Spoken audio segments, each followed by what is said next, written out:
To the moon. Munetaka Murakami has just been announced as the latest Chicago White Sox. Hear from Munetaka Murakami, hear from Chris Getz, hear from our special guest from the Sun-Times, Kyle Williams, all here on the CHGO White Sox podcast.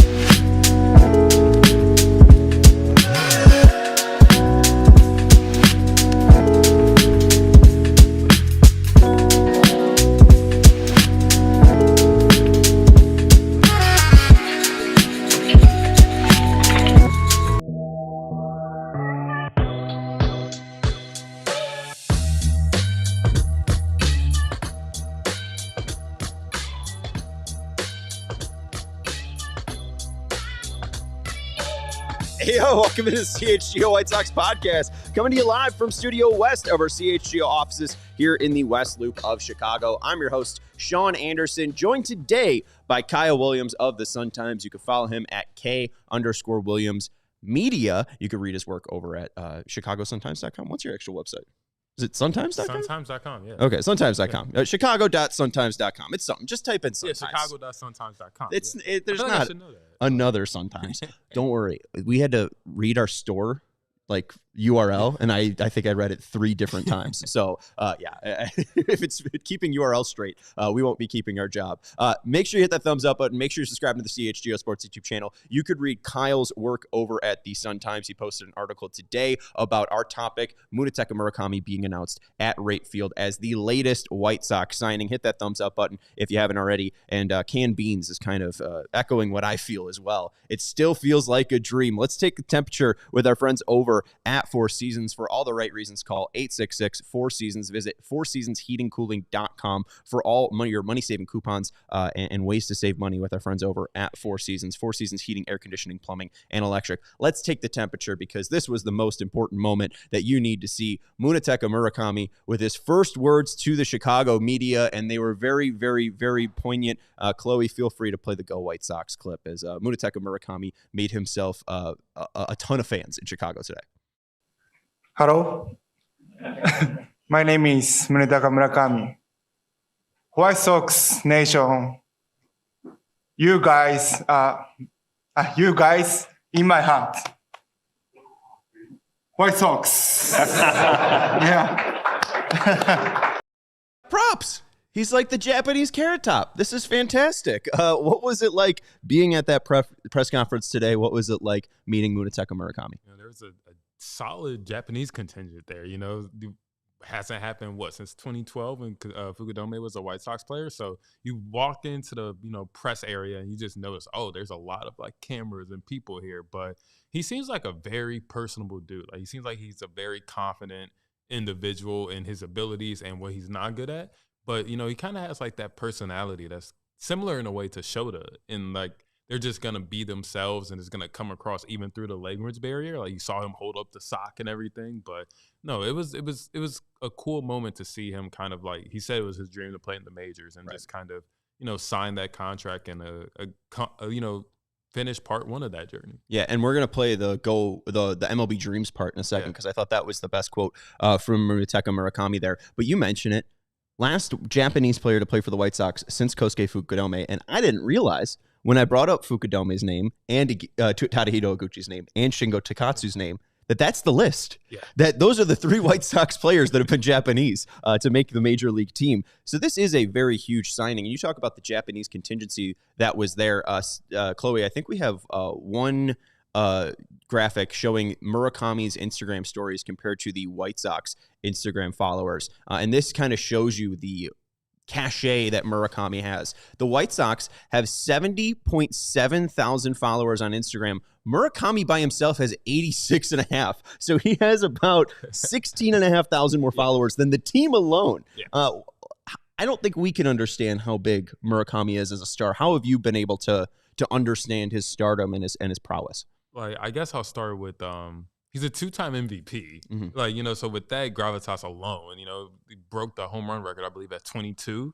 This is a guy with pedigree who's been, around in Japanese baseball for a long time. And so I believe Getz referred to him as, just this prodigious talent, which he kind of is. The whole, like, there's a reason that, like, he was projected to get a longer contract, and we're going to get into why that didn't materialize. But he just seems like a guy that, like, has, like, he's been around stardom for a little bit, and that's kind of how he, carried himself. Like, this isn't new to him. Like, this attention and everything is not new to him. And so he's one of those guys, like, he's a big deal. Like, he's, I think somebody asked him, like, who are, like, people, like, he communicates with in the majors, and he mentioned, like, Shohei and Yamamoto. I think people of that ilk. And, this guy's only 25 and has done some ridiculous things in baseball. And so he's a pretty big deal. And I mean, it's going to be significant as the Sox continue to try to create a footprint over there in Japan. Yeah, absolutely. And you talk about the home run record. I learned about this yesterday. Wildemir Ballantine in 2013 went over in the NPB and hit 55 home runs. However, and he finished with 60. However, the commissioner of the NPB was fired after that year because he allegedly changed baseballs. So the record outside of Sadaharu O is Ballantine, and then Murakami in 2022 hits 56, breaks O's record. So that's technically the new NPB record. But the thing that is hilarious, I was looking this up, a NPB historian was explaining this, and Ballantine's homer in the year that he was in was very similar to Murakami's. Yeah. So the fact that Ballantine showed this massive power in a low power output, and then even Murakami, although 2022 was a couple years away, right, he showed great power in a somewhat low power environment over in the NPB. There's a lot of questions, but the word that really comes back, that I come back to about Murakami, is just interesting. Yeah. I don't know if he's going to be good. I don't know if he's going to be bad. Yeah. I'm interested in mostly the ride. Is he going to be good? Is he going to be bad? How will the White Sox help him adjust? How will the White Sox maybe close up some of the holes that he currently does have in his game? But you talk about it. He's a former MVP, former 56 homers in the NPB. He's only 25 years old. Yeah. There seems like no reason to not sign him. There's the talk that, maybe he does well and he's traded in 2 years, but that's just another asset for the White Sox, Yeah, I mean, like, and it's a 2-year, $34 million deal, $17 million each year. It's one of those, like, risks the Sox should be taking. There's not much on the payroll outside of Louis Robert and then Andrew Benintendi's contract. Outside of those two, I mean, Anthony K's 2-year deal. But other than those three, it's a very clean slate. So why not take a chance on him? And like you said, it drums up interest in the organization, drums up interest in the fan base, and just like Getz even mentioned, like, just the reaction he saw on Twitter to, like, signing this guy from, like, the Japanese market. It can, he could be bad. Maybe the end zone contact, maybe it's too much to, like, overcome. But, like, for a team that's just starting their rebuild, well, not just starting, but, like, trying to get into, like, that competitive window now, it's the type of chance. He fits the timeline of the younger players. He's also not, like, blocking anybody, at first. And he has, like, prodigious power. Now, if you can tap into, getting him to be more consistent at the plate and hitting, higher velocity pitches, that's the next step, and that's what the Sox are going to have to work on with him. But it's worth the risk. I mean, because say he flames out, that's $17 million. But in 2 years, your team, your young core is still going to be intact. Your young core is still not going to be demanding huge raises or contracts. So it's not the worst thing in the world. Yeah, no, and two, I mean, you look at the free agents that were out there. I put together a wish list, and it was led by Okamoto, who's 30 years old. Second was O'Hearn, who's 32 years old. Third was Rhys Hoskins, who's over 30. It was just a list of 10 years old, 10 guys that are over 30 years old. I thought Murakami was a long shot, and the fact that he's 25 and still will only be 27 at the end of his free agent year, I think is the biggest thing. I'm just excited and interested on what Murakami will become. Let's hear more from the player himself. This is being translated through, I believe, David Yamamoto is his name, the translator. So here is David Yamamoto talking through Munetaka Murakami's translated Japanese words about his MLB dreams and how important this is to Mune being here in Chicago and Major League Baseball. Putting this uniform on, I feel like I finally reached the start line. I'm incredibly honored and excited to be able to play in front of these wonderful fans at Wright Field. そして、ホワイトソックス球団関係者の皆様、僕を評価していただき、このメジャーリーグでプレーするチャンスを与えてくれてありがとうございます。I would like to thank everyone in the White Sox organization for believing in myself and providing me the opportunity. To all my fans who supported me in Japan, although we will be far apart, I believe you will always be by my side in taking on this new challenge. Thank you for your continued support. And lastly, of course, all of my fans in Japan, you guys will always be in my heart as well. Let's get to work. Yes.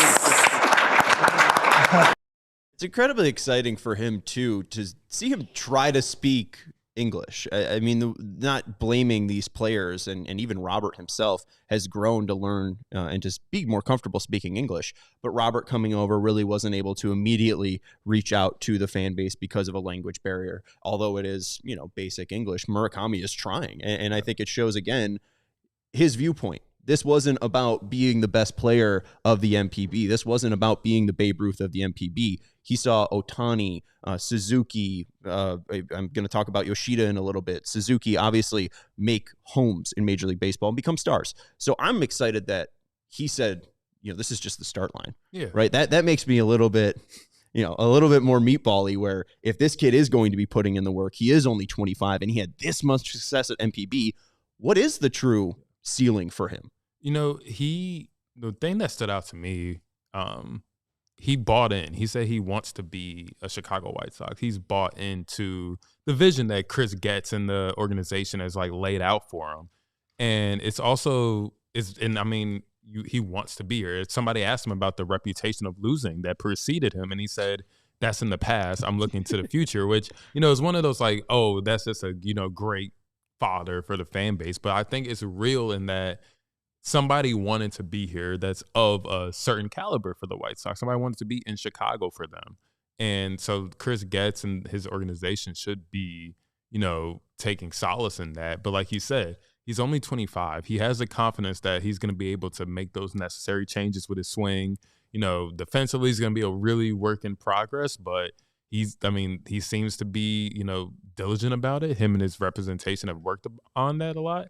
But yeah, until he plays professional baseball, it's always going to be the allure of what can he do with that prodigious power, until all the reporters and everything travel down to Camelback Ranch to see him play. It's always going to be what can he do? How good is he going to be? How is he going to assimilate? And so for White Sox fans out there, they, should be relishing in the fact that they have a guy who has a pretty high ceiling. Now, would he get there? That's the journey. That's what everybody's going to be looking to see and judging accordingly. But as for right now on Monday, Sox fans should be they got, a player who has the potential to be really good and has a good track record.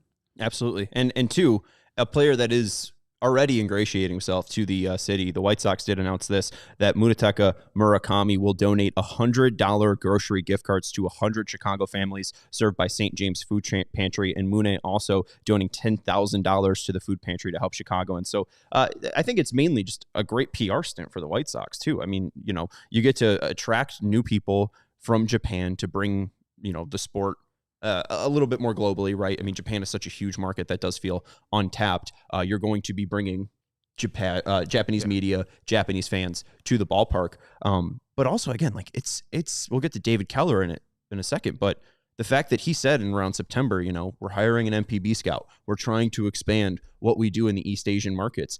Them building the Dominican complex, it does seem like the White Sox are actually trying to be a modern baseball organization, which, whether this goes wrong or not, it's a step forward, which I'm just thankful for as a Sox fan. For you as a Sox fan too, you saw the signing they made, what was it, last Friday, I want to say, with Carlos Rodriguez from the Rays. Even stuff like that. It's you're getting a guy from a very reputable organization, that has a reputation for, getting the most out of players and finding undervalued talent and turning them into valued talent. Those are the moves. The whole offseason to me has been about how are they going to support these young players to ensure that they're going to keep getting better. Not that it's going to stagnate, because as you saw with the last rebuild, they got to the majors, they stagnated out. And so how are they going to continue to enforce and allow them to be good? And I mean, Derek Showman, I've heard good things about Derek Showman from being at the winter meetings and the GM meetings, and, you know, just the pitching infrastructure too. You know, you have Ryan Fuller as the director of hitting. They're modernizing their, you know, office structure and creating a more seamless and comprehensive approach. And, you know, we're going to talk about, you know, David Keller in a minute, but he had a quote today when we, you know, reporters talked to him, and he said there's a huge potential ripple effect of opening up that area with this signing. And, you know, there's other locations that they want to go to in Japan and Korea, but like, you have to start somewhere, and to start, you know, with somebody of, you know, an MVP background, it's pretty huge for them, because it's like you said, it's 3 players before, you know, so they haven't had a foothold in this. And so it's really, you know, showing that Chris is invested in the foundation of the organization. And then, you know, the money aspect, we'll get into it, but like, at least the foundation seems to be in a better place than it was. Right. Like last offseason, I said, you know, Chris was spending all the money on improving the underbelly. And while that won't take place or be seen on the field right away, you know, the next offseason, he's making this signing, which is truly surprising. I thought it might be a signing like Song, who I believe signs with the Padres,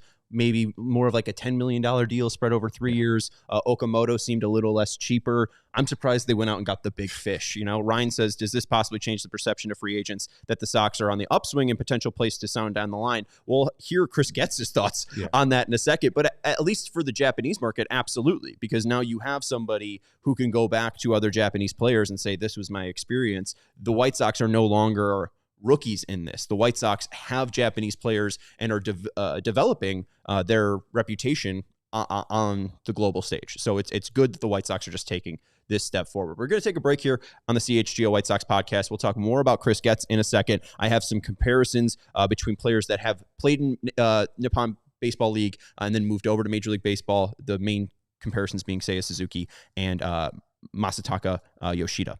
So we are going to take a break here on the CHGO White Sox podcast. We'll be back in 2 minutes after the break.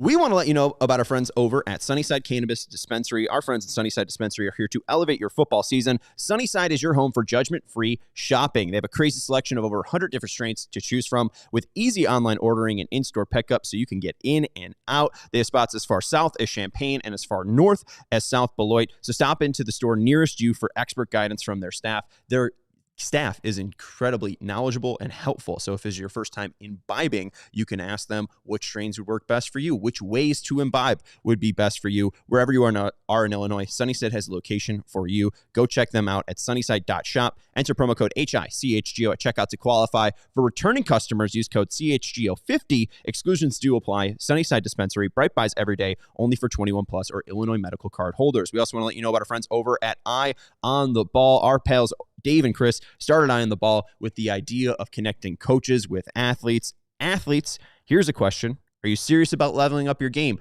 Are you maybe at the start line of your Major League Baseball career? Maybe you're starting at the start line of your entire career. Whether it's at the beginning of your career, in the middle, at the end, the right coach can change everything. And now, finding one is easy with Eye on the Ball. It doesn't matter if you're a kid just starting out or competing at the top level. You could sign up totally free at eyeontheball.net. Create your profile, search through your coaches in your sport, and connect directly with the one that's right for you. From soccer to swimming, baseball to basketball, you name it, the coaches are there. So what are you waiting for? Your future coach is just one click away. Jump on today at eyeontheball.net. That's eyeontheball.net. Find your coach and take your game to the next level with Eye on the Ball. Back here on the CHGO White Sox podcast with Kyle Williams of the Chicago Sun-Times. Again, go read his work over at chicago.suntimes.com. He has a piece where he talks about the David Keller part of it, the Chris Getz part of it, and the Munetaka Murakami part of it. Let's get into some Chris Getz stuff because you talked about the swing and miss. We do have Getz on that. But first, let's get to the Sox story, why people might want to sign with them and how Chris at least sees the franchise after 2025 and heading into this 2026. So, Chloe, feel free to play that Getz Sox story clip there. Nope, there you go. We have done everything we can to tell our story, show baseball what the White Sox are all about. You know, this past year, I think our fan base, the city of Chicago, Major League Baseball across the United States, everyone sees this coming, sees the hard work that we've been putting in, finally getting results, and now to get the opportunity to welcome in, the Japanese fans, Japan, and be able to tell our story to another part of the earth, another part of the planet, and for them to learn more about the Chicago White Sox. Our story is a very powerful thing, and to welcome Mooney to Chicago is something that we couldn't be more excited about. Yeah, excitement does seem to be the word of the day over on the South Side. And Ben saying draft lottery and this news all in the last few weeks. Just nice to win one every so often. Yeah, there's been a ton of wins for the White Sox as of late. And I want to start with that guy. I just talked to Jim Cook, our sales guy, and his takeaway as a Sox fan, it's been my takeaway as a Sox fan, I think most Sox fans are impressed at what Chris Getz has been able to do. You know, David Keller said in September they're going to start scouting the East Asian market, and they come away with the largest fish on that market. What has Chris Getz truly done in his 2 years now as GM? How do you see him flipping over this organization to the point where it's at now? Yeah, so, you know, I joined the Sun-Times 2023. So that was in the middle of his, I think that was in the middle of his, when he got hired, I believe. August of 23. Yeah, August 23. And so just to see the organization and just like, you know, they labored through that 2024 season is very tough. But then, you know, I really felt like he started to put his stamp on his team with the hiring of Will Venable. I believe that's kind of like the focal point and like the point A of everything else that has followed, because you got a guy in Will who he commands the room. He gets those guys' attention. He holds them accountable while also making sure that, you know, like he's keeping it loose. He's not like uptight or on them like, you know, predecessors were. And so that's where it starts for me. And then when you just look, kind of like I said prior, when you just look at the coaching hires, you know, them like hiring an assistant pitching coach, which they didn't have last year. Just like they're creating, like they're operating like smart front offices do. Like they're not being insular in their approach too. Like they're going outside the organization and getting people from outside. You know, like Ryan Fuller came over from Baltimore. Right. Like they're getting, you know, people from other organizations to come and give their input on things, which is very important if you're going to continue to grow and build. I mean, even Derek Showman coming from the Marlins, like. Right. You brought up Rodriguez from the Rays just recently. Rodriguez from the Rays. You're getting guys who have strong reputations throughout the league and more importantly, work well with younger players, like especially on like the coaching side. You know, Showman has a reputation for he worked with Kyle Stowers a lot, you know, so that's going to be very important when he's working with Kyle Teal and Colson Montgomery and people of that nature. And so, you know, that's probably where you see Getz's influence more is like, you know, through those coaching hires, beefing up the front office and like, you know, he has 3 assistant GMs now. It's like they're building out the staff to be more of a modern, you know, major league team and not just like a small insular market. And so now it's like, now it has to be proven on the field. You know, you got a small taste of what the young talent could do in the second half, you know, with, I believe, you know, 23 wins in the second half and Colson coming up with 21 homers, like, and Teal obviously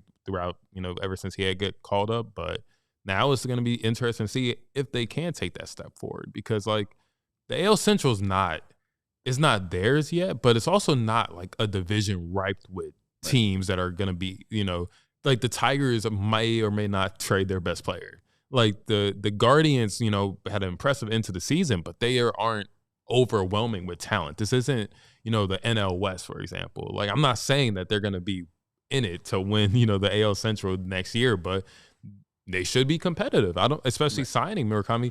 I don't see any reason why this team shouldn't be competitive, at least in the AL Central, until, you know, July. Yeah, I mean, even Detroit, too. I mean, they had a great end to the 2024 year, but the start of 2025 was a little bit iffy. They got into the playoffs, I think, but by the skin of their teeth. And you talk about the Guardians, too. I mean, it's either 90 wins or 75 wins, right? And the Twins aren't spending. It's really the Royals that seem like the true you know, juggernaut to put in quotes because of Bobby Witt, but still injuries can always happen. They have 6 available spots on their roster right now from my guess.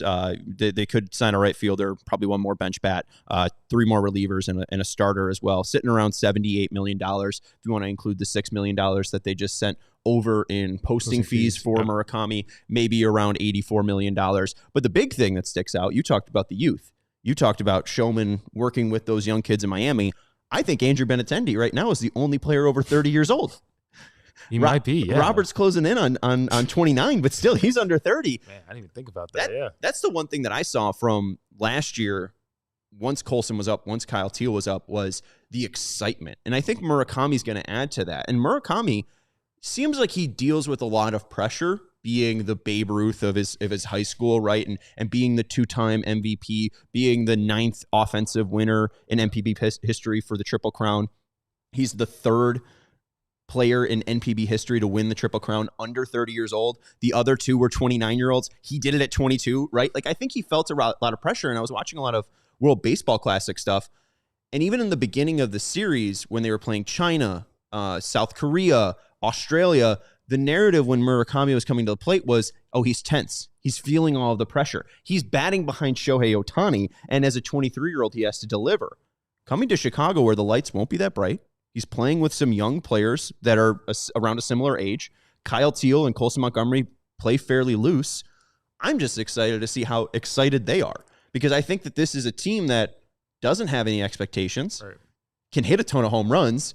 If everything goes the right way and they get a decent amount of pitching, I think you're right. I mean, I think they could win around 72 games. If they're a little bit better, maybe they win around 82. Like, yeah, you just want to see, like, I feel like if you're a Sox fan, you just really want to see like some improvement in the win-loss record. Like we're talking about the infrastructure and all this, but like now, entering year 3 of Get, it would be, nice for the fan base to see it in wins and losses. But like you said, it's a younger roster. And then Benintendi, because of his recurring Achilles injuries, he's likely to be a DH. There's a very good chance he's going to be a DH for the majority of the season. And so just like, he's good to have from a veteran leadership perspective. He was good in the locker room, clubhouse last year. But yeah, it's a younger roster. There's going to be a lot less pressure. Somebody asked Murakami how he planned to help his power translate, and he said I don't know. I'll let you know in a couple of months when the season starts, and then he'll explain his swing and everything. But he's he hasn't experienced anything yet. He can't really project how he's gonna be yet, and so there's a looseness to him in that he has the pressure of the 2-time MVP winner, just all of these accolades at a ridiculous young age, but also there is kind of a fresh start for him in a way. This is a fresh start with the new team, new organization, and he also doesn't have a mega contract that he's signing. Right. And I think in a way it's probably better for him to be away from Japan. The fact that he's not going to have those eyes over him while they will be able to watch through social media and make the trip over. You won't have that pressure of your home country and trying to be the best player in your home league. You're trying to represent your country well, and the players that go over from the NPB to Major League Baseball. But at the end of the day, it's just about work. If he puts in the work, he tries to tool his swing, and he lets that natural power that is there, we'll just see how his MLB career plays out. I really have no guess on how it's going to turn out. There's this great stat that was shown by Yaku Cosmo. They are a contributor over at Japan Ball and World Baseball, and it talks about Murakami's potential outcomes. The worst outcome, it's Jack Sawinski, Christopher Morel. There's too much swing and miss, and also for power to play. Below average overall with occasional hot streaks. The 50th percentile, he could be a Joey Gallo, Chris Davis, Pedro Alvarez. Very dangerous, but volatile, low average. 3 true total outcome machines. The power translate, but at the cost of leading the league in strikeouts. I mean, the best outcome is that he's a Max Muncy, Rafael Devers, Matt Olson, all-star, top 30 hitter, hitting 30 homers, 100 RBIs. You're going to have strikeouts, but you're still slugging and you are drawing walks. It's dependent on that contact and how much he's able to make contact. I have some stats that go into that. We also have Chris Getz talking about the swing and miss. We're going to talk about that in a break. We're going to take a break here on the CHGO White Sox podcast. If you haven't hit the thumbs up button, make sure you do. Make sure you subscribe to the CHGO Sports YouTube channel. We'll be back with more with Kyle Williams right after the break. We want to let you know about our friends over at Ray Chrysler Dodge Jeep and Ram. New vehicles are in store at Ray Chrysler Dodge Jeep and Ram, and this is your chance to score a great deal at the year-end sales event. Head to Ray CDJR on Route 12 today to choose from their huge inventory of new Chrysler Dodge Jeep and Ram vehicles, and right now get $0 down and 0 payments until March on all new Ray CDJR models. Plus, shop over 125 vehicles priced under $20,000 with the friendly team of brand expert over at Ray CDJR. They are here to help you during each step of your car shopping journey, and you could head in confidently because of Ray's price promise. The price you see is the price you get. You see a price on the website, that's the price you get. You see a price walking through the lot, That's the price you get. They keep it simple over at Ray CDJR. So go check them out on Route 12. Don't miss out on the year-end sales event for huge savings on all new models. For more information, visit Ray CDJR today on Route 12 in Fox Lake or online at raycdjr.com. We also want to let you know about our friends over at Bet365. Whatever the moment, it's never ordinary with our friends over at Bet365. The Chicago team is in the playoffs. We didn't hit our same game parlay yesterday, but we really don't care because the Bears are going to the playoffs, and you could continue watching football and entertaining yourself with the football action over at Bet365. If your team goes up by 17 points, you're an instant payout. You're a winner with an instant payout on straight bets and parlay selections. Download the app. Use code CHGO365 when you sign up. Breaking news from Bet365. New customers get $150 in bonus bets when you bet $5, win or lose. Sign up, use the code CHGO365, deposit $10, and place a bet for $5 to get $100 in bonus bets if your bet wins or loses. And the best thing, you probably want to pick like a game that's happening soon so then the bonus bets can hit your account. And then maybe you want to put a bonus bet on Munetaka Murakami to win Rookie of the Year. I don't know. It's around plus 400. Must be 21 plus. If you or someone has a gambling problem, crisis counseling, or referral services can be accessed by calling 1-800-GAMBLER in-app only. Welcome back to the CHGO White Sox podcast. Hit that thumbs up button if you haven't already. We got one more clip from Chris Getz, and then we'll talk about Murakami, the player. But this has been the biggest narrative around Murakami is the swing and miss. You talk about the lack of contact in the zone over in the NPB. Let's get into that massive what if about him. Here's Chris Getz addressing Murakami's, what's it called? Propensity to swing and miss? Well, it starts with, what makes Mooney so attractive? And you look at the bat speed, you look at the engine, you look at the swing decisions, you look at the power output. It's significant. And yeah, there's been some conversations about contact and swing and miss.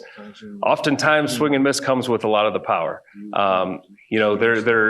There are training techniques, just exposure to this level of competition, where you're talking about someone that the work ethic is strong, this willingness and determination to be successful over here at the major league level on top of the infrastructure that we have here. We're going to be able to guide him to improve the areas that need to be improved. And that it might be the contact ability, might be on the defensive side, but what makes Mooney, so attractive to us is this power output, and he's already got the swing decisions.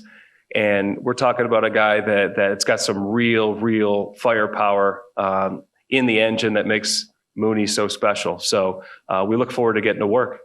His zone contact rate is around 73%, which would be the lowest in Major League Baseball. His whiff rate is fairly high, and it is just different from what we see typically of Japanese player. It's usually high contact, low strikeout, not seeing 56 power homer from the NPB. Is that the biggest thing about him, is that he's just so different from typical Japanese players that it's tough to project him to what he'll be in the Major League level? It's interesting. I mean, it's just a lot of he's just a slugger in the purest sense of it. He's probably not going to play third much for this team. If he plays third, I'd be surprised if he does. He's probably going to be first base DH type. But the fact that he has just a special power, just off the charts power, it's insane. It's one of those things where if he can, like you say, curb the swing and miss and improve the contact rate, he has a chance to be one of the best power hitters. But it's just, is he going to get there? How much better can his contact rate? Can the Sox identify why his in-zone contact rate is so low? That's going to be the very big key with him. We talked to David Keller today, and he said that when, because of his makeup, and he has demonstrated the power over a certain amount of time, that they wanted to bet on a guy like him. So, we'll see what he ends up doing. But I mean, when you look at his K rate and his walk rate, it's also surprising because he has a high K rate, but the walk rate isn't atrocious. He's taking his walks. He makes good swing decisions. It's just a lot of whiff in his game. So Derek Showman's going to be key for this. How can he work with Murakami to get the most out of him in the same way? I'm not comparing him to Schwarber, but in the same way, it was Kevin Long who worked with Schwarber, and now look at what Schwarber's done throughout his career. Just he makes enough contact with his prodigious power to be a consistent plus for his team. And to go to Uncle Ted in the chat, Otani had the same questions coming over with a higher K rate. I looked at Otani's 2016 with the Nippon Ham Fighters, 98 strikeouts and 382 plate appearances. That's a 25.6% K rate. Munetaka Murakami, 71 strikeouts and 263 plate appearances this year. That's a 26.9% K rate. So, I mean, Shohei's is lower, but it's still around that 25% number. And the other thing, too, that is a little bit surprising looking at Shohei's number, he was 23 when he came over, so younger than Murakami, but at 23, 102 strikeouts, 37 walks. At 29, 110 strikeouts, 33 walks. At 22, 50 strikeouts, 22 walks. And then he really doesn't start drawing 100 walks until 2021. So it took him time to acclimate to Major League Baseball. It's not like Shohei Ohtani came out of the box and was Shohei Ohtani the hitter, right? Like he showed the two-way ability, but he really didn't become MVP until the Dodgers. So maybe it will take a little bit for Munetaka Murakami to adjust over. Before going into some of the swing data stuff, you bring up the defense. Munetaka Murakami, in his 8 years overseas, had 736 games at third base, but then from what I heard was he was typically moved over to first base during the game. So while it is 266 games at first base, I think he mostly finished the games over at first base, would start off at third and then would slide over to first base. 1,760 chances at third base in his time at MPB, 1,856 chances at first base. You're thinking he's a first baseman. I don't see the risk in putting him at third base, right? Like he seems like a hitter. So let's just see him hit, and the defensive value is what the defensive value is. You know, so Chris Getz said that he said he's likely going to be a first baseman for them. Like they're going to project him as such. I believe his exact words were, I anticipate the majority of the work going on there. We will do some work on third base for a lot of different reasons. We've proven that we'll play guys in a lot of different positions, but we see first base as the cleanest because, I mean, they don't have an established everyday first baseman. Lenine Sosa down the stretch of the season was getting a lot of first base reps, mainly because of the power he had in his bat. And, you know, he improved his, contact rate. But it's, you have Miguel Vargas, you have Curtis Meade. Just, I guess, however the team views those guys defensively is going to play a big factor in Murakami, how often he plays third, how often he plays first. But I would imagine they want to give Vargas more of a runway at third and just give him those consistent at-bats because he had a solid season after, I believe it was after April. He turned it around once he made the hand adjustments. But no, it's going to, I think first is going to be probably the best position for him. Just, not saying he can't play third, but it'd be an easier, softer, launching path to as he's learning America, Chicago, and everything. Just go play. It's quote unquote, the easiest position in the diamond. So just let him go out there and play first, and figure things out hitting, and then you can always move him around, play with his positioning and everything. But they also have a lot of optionality in the coming years. Colson's your shortstop, ideally, probably going into the season, but who's to say he doesn't move over to third? They have, Antonacci, who I've heard great things about throughout the organization about just his makeup and his ability as a contact bat. Who says he doesn't come up at some point and play third, or, Colson moves to third, somebody plays short. They have a lot of optionality. So I don't think it's going to be a set and forget, oh, he's just a first baseman. You'll probably see him at some games at third, but I think first, at least for the, acclimation period, is going to be huge. And I think that's something that I want to see is a little bit more consistency in their defensive positions, because I thought that's something that hurt Vargas was in the beginning of the year. I felt like he was a decent defensive third baseman, and then they started moving him over to first base, and he wasn't really getting consistency at those positions. Maidroth started as a second baseman, but then Amaya sucked, so they had to put him over at shortstop. Then Colson gets called up, and then they move him back over to second base. I even with Colson too, his first couple of games are at third base, and it's why? Play that kid at shortstop. What are we doing? He was a very good shortstop. A very good shortstop. Hopefully we see Vargas find a home, Montgomery find a home, Maidroth find a home, and Munetaka Murakami find a home. I think the biggest concern then now is just how do you work in Teal and Caro at the DH position, because you brought up Benintendi, mainly being there with his Achilles injuries and just the buildup of injuries over the years. But I'm not going to worry about Andrew Benintendi. We're excited here on the south side. And then just real quick, just the Murakami, I also think he's going to help the younger players as well. he's not an established bat in the United States, but he's an established bat, over in Japan. And I think having a guy with just even Getz talked about in the press conference, even having a guy with the threat of power is going to be huge for that lineup. Like, you're not only relying on like Colson Montgomery for like that. I mean, like, obviously, Lenine led the team with homers, if I'm not mistaken. But, yeah, 22. But I mean, Colson was the guy that's like, oh, he's the guy in the lineup that, the Minnesota Twins, when I was in Minneapolis, they had that series and then they went to Detroit. First question I asked AJ Hinch was about the White Sox, and he said, yeah, I stayed up to watch their games because of, what the young core had been doing, especially offensively. And so, and then, I mean, Byron Buxton even gave Colson Montgomery his flowers. Right. So it's one of those things where it's kind of going to be like a very good process both ways. Like, he's not going to feel the pressure, but he's also going to take the pressure off of them, because that could be a lot for Colson and Teal. Like, hey, we want to be better. You guys are going to be the guys. And, he's going to hopefully back them up in the team's eyes. And fans are hoping that he can, provide that stabilizing force in the middle of the lineup. But it's going to be a wait-and-see approach. But I think both sides are going to be beneficial from this partnership. Yeah, and now 4 guys with probably 25-plus homer power, Teal, Montgomery, Murakami, and Robert. Like, I'll take that. That's some power. That's some pop there. It might not be the most efficient and might not be the most consistent, but always a threat at the plate. All right, I do want to get into some NPB comps here, because we have seen, obviously, players make the journey from NPB to Major League Baseball. What have those players done? The 2 most recent hitters that have made that transition are Seiya Suzuki, now Chicago Cub, and Matsusaka Yoshida, who is a Boston Red Sox.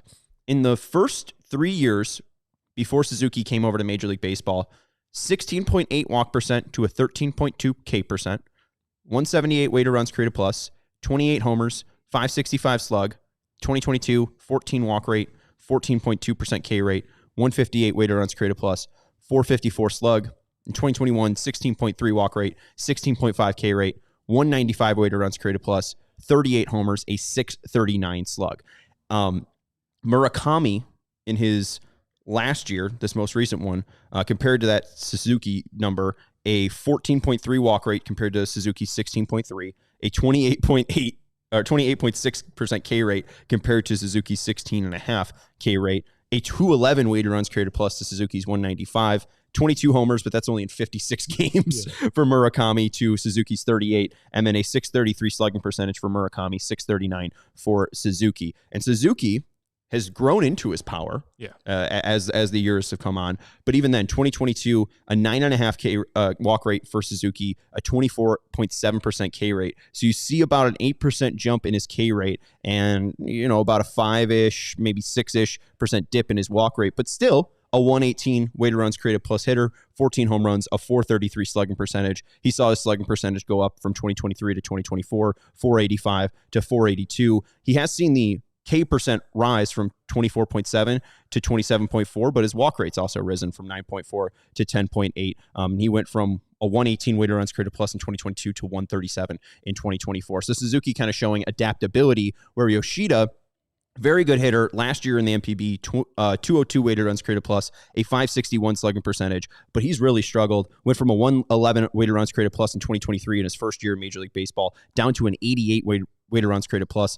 Led off with a 445 slugging percentage last year, 388, and his K rates were very, very low, around 6% in Major League Baseball. Now it's around 14. It's at least double digit, and his walk rate that was typically around 15% in the MPB is only around 6%. And that's the thing with Murakami is, I think Yoshida dares players to throw it into the zone, and he's just not powerful enough to make that damage. I think Suzuki showed that he's powerful enough to make that damage and really hurt hitters when they throw it in the zone. I think Murakami, if he is able to hit fastballs, I think he's hitting 30 homers. It's just about that consistency with everything else, but I think he's going to be able to acclimate decently. I mean, like people are talking about Bobby Dahlbeck going over to the MPB and hitting 30 homers, and like it's very difficult for AAA players to go to the MPB and have successful seasons.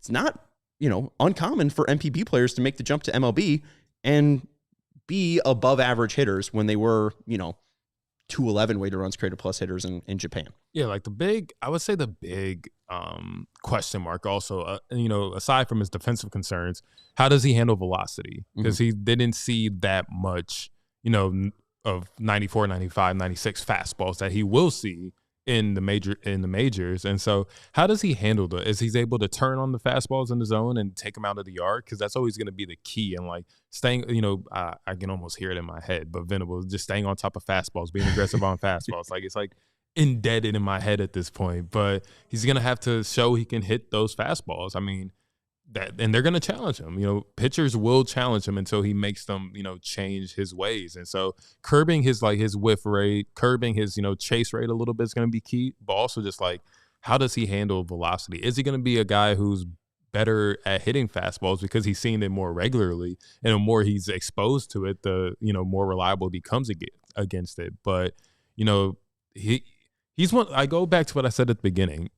He's the guy that the Sox should have bet on because of just like, yes, there's an inherent risk with this, but, the worst comes to worst, you have a guy who's going to hit, 20, 25, 30 home runs, and the average might not be there. He might not turn into like the prodigious player he kind of was overseas. But I mean, if you get a very good hitter out of this, that's a win. Just for $17 million, that is a huge win. Right, and I think it's even too just opening the door to Japan. I mean, even if he's just average, and he's your first baseman for 2 years, it's about signing the player. We're going to wrap it up here in just a second. I got a couple more things. Murakami's contact percent from 2021 to 2025. 2021, 72.7%. 2022, 68.7%. 2023, 66.2%. 2024, 63%, and 2025, 63.9%. The biggest thing, though, is the swinging strike percent. 2021, 11.2, 2022, 12.9, 2023, 14.3, 2024, 15.9, and then 2025, 17.3. Chloe, I think I shared one graphic. The Sox stats, too, I think it is. Yeah, that one's perfect. No, the first one. So this is Murakami versus left-handers and righties, breaking it down on where the pitches are in the zone.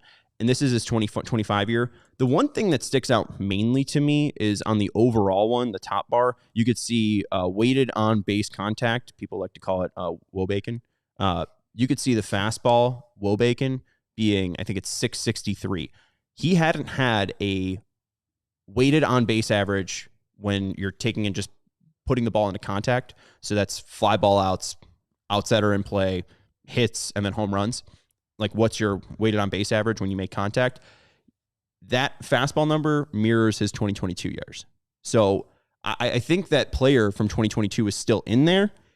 I think it's getting away from the MPB. If you want to go back to that, Chloe, real quick, you could see, the other one. You could see that he's facing a lot of fastballs, especially from righties, up and in. It's something that I think he's had to adjust to since 2021. You could see on that second row, on that corner on the left, a lot of high red up and in. So he's facing a lot of fastballs up and in. But the other thing too that he struggles with is off speed pitches, and that's the one thing that I think he's going to see less of because the splitter's so predominant in the MPB. If he sees less splitters, will he be able to stay on the fastball a little bit more? I think he's going to struggle against lefties, but if he's able to hit right-handed fastballs, this kid's going to be nuts. Final comment here. This one was said to you guys after the press conference. Scott Merkin posted this on Twitter, but Getz on Jerry Reinsdorf approving the signing. He said, got Jerry up to speed on the reality of bringing in Mune, the more he was hearing from me and Brooks as well on the marketing front, and the international impact that it could bring in someone as significant as Mooney led us to get to the finish line. Is this something that Chris Getz should have said? And I want to hear from your perspective first. Like, when you heard that, what did you think? There's a fantastic comedian, Mike Birbiglia, who had a stand-up special in 2008, and one of the jokes that he lands on is, what I should have said was nothing.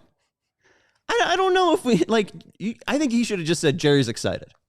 Jerry's excited about the business impact that he can make due to the Japan fans. And you don't have to bring it in about convincing the guy to spend $34 million. Like, it should be spending this money on your team. I'll say this. It's going to look, just because of the organization and their ways of not historically not spending, it comes across. I could see why Sox fans are like, oh, you have to convince him. But then it's also it's just standard, business operating just with the owner. That's how I looked at it. It's like, because he kind of I think he told Merck that in like a separate conversation off to the side, but he told us that like, the more we talked about it and the international component, Reinsdorf got more and more excited. And so it's like, it's one of those things where, and then, I mean, it didn't preclude, like I believe Getz said after that, just like, they're going to be open the door for more and more signings like that. Just not even in Japan, but just in general when it comes to like allocating the payroll. But I do get why fans are just like, it's $34 million. Like the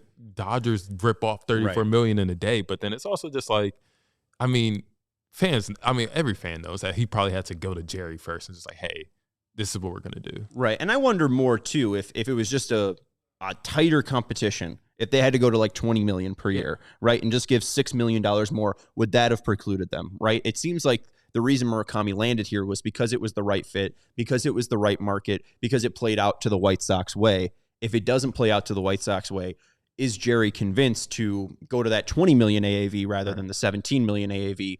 It's nuts and bolts, but at the end of the day, I don't mind it. He's a White Sox. Yeah. Whatever. Final one, blank name saying he hits 20 homers a year and hits 240. Sean will want him DFA'd. Those are Benny, Andrew Vaughn numbers. He needs to be better. First of all, I wanted him. So Benny just came in on the wrong foot. I didn't like him because he was a Hahn guy, right? Hahn wanted him since the 2017 MLB draft and never got off of him. The Vaughn one too, like he was a draft pick that I felt like wasn't pulling the ball and wasn't walking. If Murakami is showing plate discipline, if he's pulling the baseball, that's all I need to see from him. If the results are bad, the results are bad. I don't really care. I'm not upset at them signing this player. I'm excited for his future. And if it doesn't go the way that they want it, it's only 2 years, and we'll see who the first baseman is come 2028. But that's down the road. Even then, if it turns into a good year in 2026, I think they trade him next year. Yeah. Because it's likely that if he does hit well, and he does hit the open market at 27, he's going to be getting a 20 million AAV Pete Alonso contract. Yeah, like if he reaches like even like 70% of what he's expected to be, and he's a free agent at 27, like he's going to bring in a lot of money. Now, they could trade him at that point, but I would also think like, what, how involved is Ishbia in at that point? Like how involved is he? Because then you also have to think about it. Like say Ishbia at some point in the next year, 2, 3, takes over, like Getz's job is going to be about his performance on the field at that point. So could he risk, giving up a established commodity like that, established player, if a new boss is going to be coming to town, so there's a lot of like moving parts to this. But like you said, like 240, like you're going to want, that was a funny comment, but it's just like, I just, like, don't like you say he busts out, like the process was there for the Sox. Right. Like it was one of those things where it's like he kind of fell. I'm not going to say fell into last because I don't want to devalue the work that they did in like scouting him and all of that. But his market wasn't what many expected it to be. They saw an opportunity cost and they pounced on it. Like at the end of the day, like we talked about earlier, 17 million. Like they're going to be fine if 17 million. I mean, they just picked up an option on Luis Robert for 20 million, who does not have the greatest history with injuries. And just really quickly, I want to come up because something he was asked about Jerry in the press conference, and he said, and we were fortunate to be able to get to the finish line. So as players come up and find ways to improve this club, those conversations will continue to happen. And sometimes we'll be able to get to the finish line, sometimes we won't, but we're on this constant pursuit to find ways to get better. So like I just kind of like just to tie it all back to like the Jerry comment. Like I just think that was just kind of like Getz oversharing in a way, right? A little bit too much. And hey, when you speak for an hour, you probably say one thing that you don't want to say. He did like many interviews today, right? But even then too, like this isn't signing 33-year-old Rowdy Tellez. This is a player that you think at some point will contribute to excellence, and that's a term that Getz used on 6-7 The Score was, they're not really trying to build a core, they're trying to build excellence in this organization. And if that means trading Murakami after a year, it's because you're trying to add to that excellence. If you're, keeping Murakami and you think that the price is right, well, that's because you think that that person defines the excellence. The one thing that I would bring up about Ishbia, though, the ownership thing doesn't kick in until 2029. Oh, yeah, it's 29. So I don't know. Never know. Unless Ishbia, starts rolling out money to Jerry Reinsdorf's house. Isn't he like making cash infusions over the next? I believe that was in the presser. Yeah, to pay off debt. Oh, I got you. But I don't know if it's going to be influx to pay off salary. Yeah, so I read that more as he's going to help us pay for CHSN because that thing loses money. So yeah, I don't know. We'll have to see what the Ishbia part is. I mean, there was there was a White Sox Dave report that said Ishbia had a hand in this. I don't know how real that is. I haven't heard much about his involvement with like outside of him attending games every now and then. I'm not sure he's involved in like the day-to-day yet. Yeah, and I mean, maybe he helps pay like some of that debt. Maybe he pays like the posting fee or something, but nothing that is confirmed, and it does still seem to be a Jerry Reinsdorf run operation right now. Blake Name says you could book it. He hits 240 with 20 homers, and Sean Wawadam DFA. No, I'm fine if he hits 240 with 20 homers because 240 isn't bad. Yeah, like the issue is like around 200, 220. Yeah, if he's hitting 240. Yeah, 240. That's fine. Yeah, 240 with plus power is fine. Right, and the other thing too, I kind of tried to lay out like Ohtani took time to adjust, Suzuki took time to adjust. It might take him 2 years to adjust, and then we might see the best Munetaka Murakami year come age 27 or 28. So I'm not gonna be rolling out the DFA cart. Don't worry about that. It's either Munetaka Murakami or Tim Elko. So I'll take Murakami. That's gonna do it for the CHGO White Sox podcast. Thank you so much to Kyle Williams for joining us. Make sure you follow him at K_Williams Media. Read his work over at the Chicago Sun-Times. Pick up a paper. Why not? Go into the 7-Eleven and pick up a paper. Go follow Kyle. He does fantastic work covering the White Sox. Thank you to Chloe for her work today. We will see you tomorrow at 4:30 p.m. to talk more about Munetaka Murakami. We all silly like the mayor.